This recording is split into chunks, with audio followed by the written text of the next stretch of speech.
Tuloy-tuloy naman ang transisyon para sa liderato ng Kamara. Sa katunayan nga kanina ay formal nang itinalaga ang panibagong mga miyembro ng mababang kapulungan. Ang detalye ihahatid naman ni Sofia Potenciano live rin mula sa Batasang Pambansa. Sofia?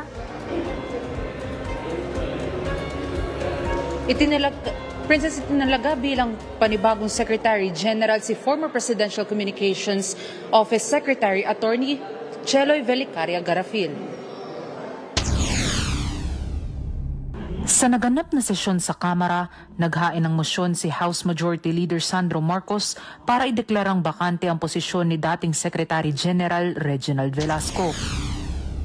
Madam Speaker, I move to elect Attorney Cheloy Velicaria Garafil as Secretary General of the House of Representatives. Pagkatapos ng mosyon, formal nang nanumpa sa harap ni House Speaker Faustino Bogie D. III si Attorney Garafil bilang bagong House Secretary General.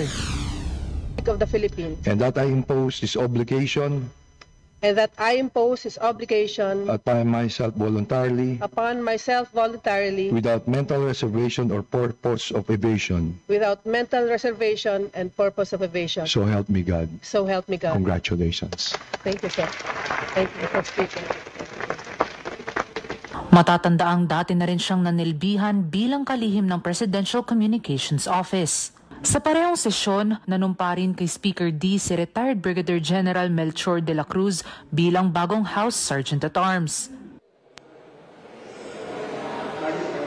Princess, nanumpa rin kanina si Gabriela Women's Party List Representative Sara Jane Ilago matapos iproklama ng Commission on Elections bilang 64th o pinal na party list member ng Kamara. At yan lang muna dito sa Kamara. Para sa totoong balita sa Bagong Pilipinas, Sofia Potenciano, Congress News.